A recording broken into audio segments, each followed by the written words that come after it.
Do you remember that episode in SpongeBob where SpongeBob and Patrick were making dolphin noises and the dolphin noises were supposed to represent swear words? Lovely day we're having, isn't it? Why, yes it is, SpongeBob.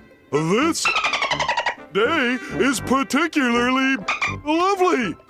Well, as an employment lawyer in Ontario, I look at that episode and I wonder, can your boss fire you for having a sailor mouth? Guys, before we get any further in answering that question, I just want to put a disclaimer out there. None of this video constitutes legal advice. It's just legal information to educate employees in Ontario about what their rights are. If you believe that your rights have been violated by your employer, for example, if you were illegally fired from your job, you're welcome to contact me or any other employment lawyer in Ontario, and we can look at the facts of your case and decide if you have a case or not. Okay, with that disclaimer out of the way, let's get into it. Now, you are probably wondering, why should I watch this video? Why should I care? I'm going to explain that at the end of this video, so you gotta watch the whole thing first, and then you're gonna get the answer to that at the end. First, I just wanna answer the question, and then I'll explain to you why it's relevant to you. Okay, so the way I'm going to be answering this question is by looking at a case in Ontario that just came out last year that at least helps us act as a guide to answering this question. And that case goes by the name of Park and Costco Wholesale Canada Ltd. Okay, so we're gonna be going into a bit of a story time here. So let's go over the key facts of this case. So Mr. Park worked for Costco for 20 years. He works his way up from the factory to the position of assistant buyer in head office. In 2014, Park builds a website for use by Costco employees and sent it to senior management for consideration for use by other Costco employees. Management did not respond in a timely manner, and this annoyed Park. In 2015, a manager requested access to the website and ownership to be transferred to management. Park responded by saying that he deleted the website and wrote an angry email back complaining that no one had given him feedback on his website. Costco somehow managed to restore the website.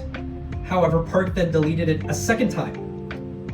Costco then terminates Park for insubordination and insolence. And in response to that, Park decides to sue Costco for wrongful dismissal. So this ends up going to the Superior Court of Justice in Ontario, and the question for the court is whether Park's conduct amounts to cause for dismissal.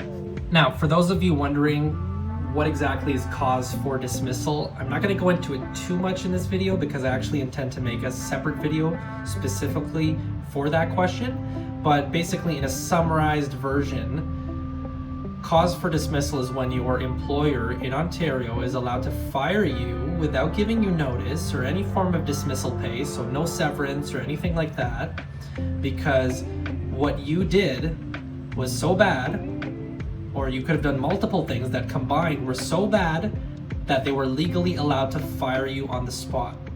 So, going back to this case, the question is, was Park's conduct so bad, the fact that he purposely deleted the website that Costco told him to build as revenge to his employer, Costco, and the fact that he sent a nasty, angry email to management, did all of that allow Costco to legally fire Park on the spot without giving him notice or any form of dismissal pay?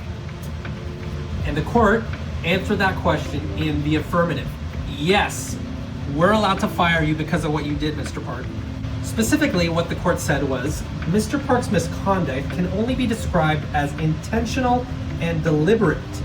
He admitted that he deleted the website intentionally, not once, but twice.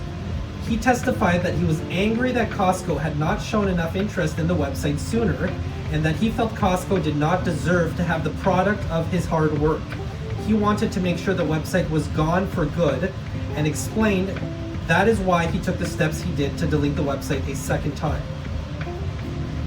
Not only this, But the tone of Park's email accusing management of not responding with feedback on the website quickly enough was insolence, and the court concluded that all of these actions together amounted to cause for dismissal.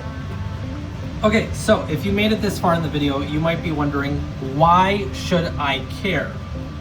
Why do I care as an employee in Ontario if this guy got fired on the spot without notice or without dismissal pay?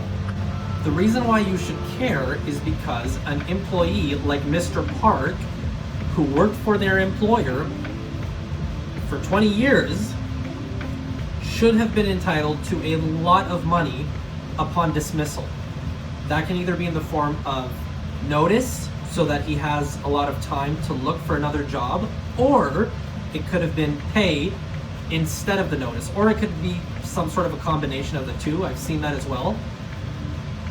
And because he did what he did, he unfortunately lost the right to all of that money by fundamentally breaching his employment contract.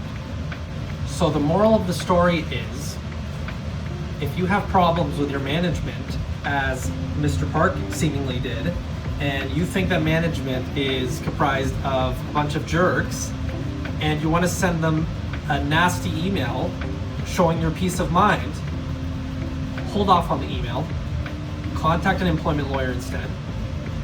And the reason why you should contact an employment lawyer is because if management is being so toxic with you, that actually may be illegal, because it may amount to a fundamental breach of your employment contract. And it might turn out that because of that, your employer may owe you money instead of you being owed nothing, like Mr. Park was.